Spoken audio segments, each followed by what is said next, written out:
Thanks for braving the severe weather out there. This is not going to have as much flash as the last presentation. Don't have any colors or anything, but I do have some sounds. Do I have any hunters out in the audience by any chance?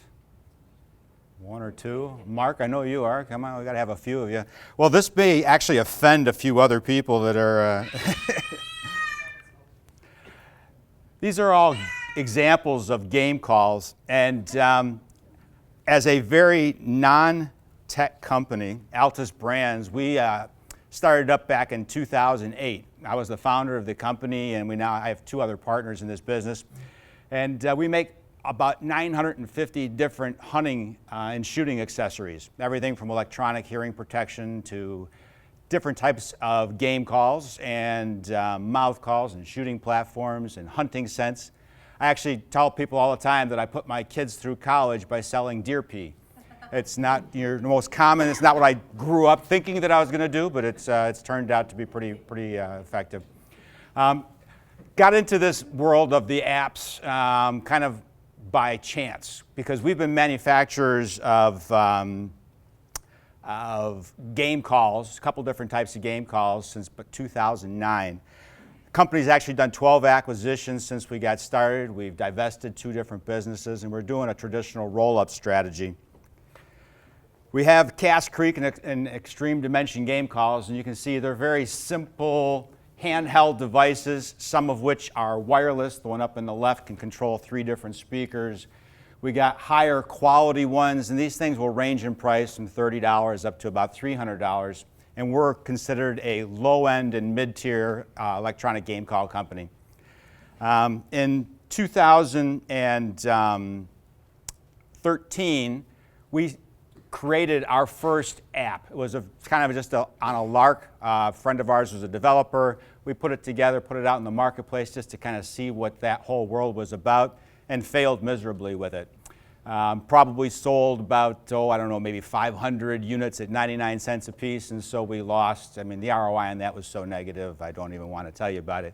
But later that year, came across another app that was in the marketplace, and it actually started back in 2009. I'll tell you that story in just a second. But first, just want to show you a little video just to give you an idea of what a game call app looks like. This is not a good marketing video, but if any of you deal with Apple and you want to put a video up on the App Store, you can't do any marketing. They're very restrictive in what you can do, how long it can be, etc. But this is just kind of flashing through a number of the different pages and activities and features that you can have on a game call.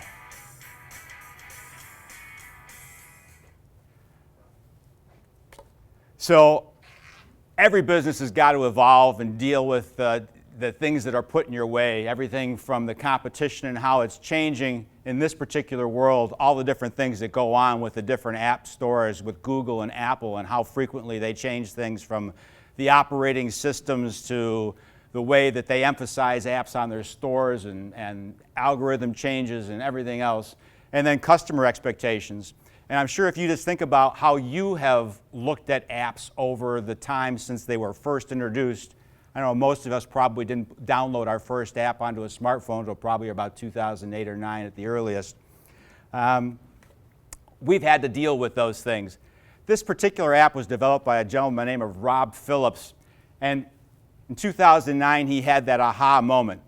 He was an engineer working for one of the aeronautics companies, but he was dabbling in the development of apps. He was also a modest hunter, and he was out in the Florida Everglades with a friend of his who was using a cassette deck with some speakers and playing different sounds in order to get the male alligators to pop up so that they could shoot them. So like I said, this is a little graphic for those people who are non-hunters, but that people actually go out and do that as sport. So he realized that the the sales were exploding, so he said, why not do something with an app in order to be able to replace that product? 2010, did a whole lot of beta testing. He had his first release in October. It failed miserably by November. He had almost no sales, relaunched again. Whole idea, fail fast, do it again. He put a playlist onto the app, started generating his first revenues. So call that X. 2011, he learned to fail even faster. It did 4 updates in 10 months. Added 300 sounds to the app, expanded the playlist feature, and the revenues started to grow. Modestly at first, but definitely accelerating. 2012, added more features, started playing around with the revenue model, switched over from a fixed price to a freemium model where he's offering it up for free with limited features and started selling off the individual features. That worked okay, but not great. He was out to try and maximize his revenues, thought about going to an advertising model. That didn't work. Changed over to another feature or another model in 2013, and he went to a complete freemium model where you unlocked all the calls for $5.99. Well, if you remember back in 2013, almost all apps were 99 cents. So when he made this drastic change to $5.99, he was going to find out how elastic the market was for this sort of a product. And by this time, there were over 100 different game call apps in the marketplace. So the competition was definitely on his heels. He made that change, and sales started to accelerate so fast, he became one of the featured apps in the App Store. Revenues then doubled. Started to, in 2014, late 2013 is when we contacted him. We were interested in buying his app. We thought it would be a nice supplement to the mouth calls that we make and the various types of electronic game calls that we make. He agreed to consider it. The negotiations ended up taking almost 10 months. Not that long for a negotiation necessarily for an acquisition from our experience. But the problem was that 10 months took us right into the beginning of the hunting season. And this, as you can imagine, is a very seasonal product. Almost all the revenues are generated in the last 3 to 4 months of the year.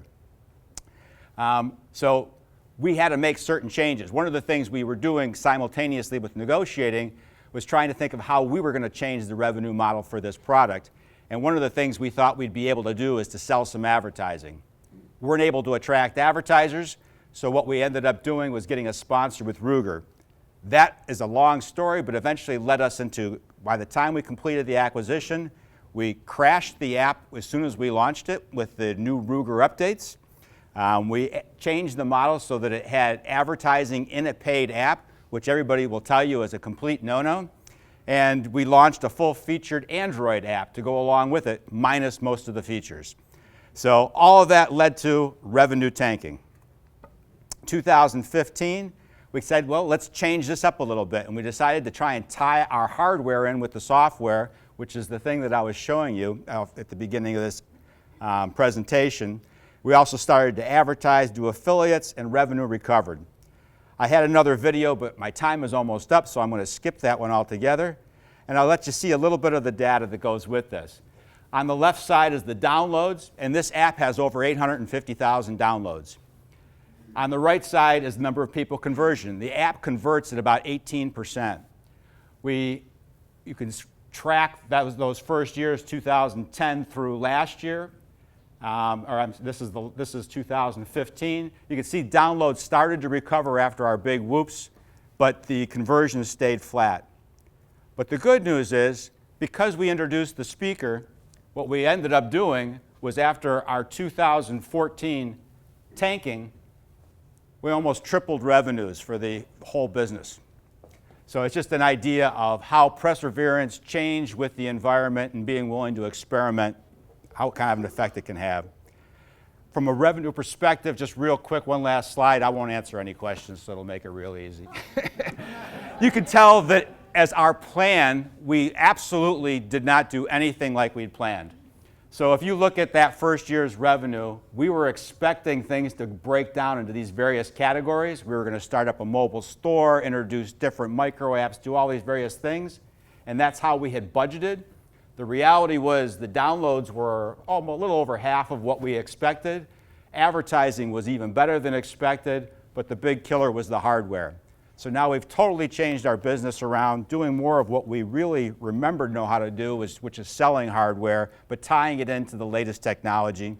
And we've got all kinds of things going on in 2016, and we're tracking to almost double the revenue from last year to this year. So sometimes it just takes a little bit of experimentation. What I was hoping to get from this particular group, I know I've come to a few of these meetings and there's a number of people who are involved in the app world, and because we're not experts, we've outsourced almost all of our not almost, all of our development work to a group. We have worked with various people in actually a gentleman, Ryan Frusti from one of the local marketing organizations. I didn't see Ryan here tonight, but I met him at one of these tech groups and we've done some marketing work with him. He did a fantastic job in putting together a sweepstakes for us. And I'd love to find a group of people who are involved inside the app world who may want to put together some sort of a benchmarking so that we would be able to do those various things that I list up here. And then one last thing that I'll leave you with, if anybody's interested, those great number of hunters or somebody who just wants to play around with, we've got like 47 species and over 650 calls on that app. So if you want to really surprise people at a party or something or make your dog go crazy, call in crows. I tell you, you play the crow calls, you will have them flocking. You just create this massive bird scene going on. If you want to do that, you can go to iHunt Ruger. It's both on the iOS and Android Play stores. Tap on the Bluetooth symbol, and that's one of the things that we did is we made it so that our app, when you download the free version and enter the serial number after you've bought the speaker, it automatically unlocks the app.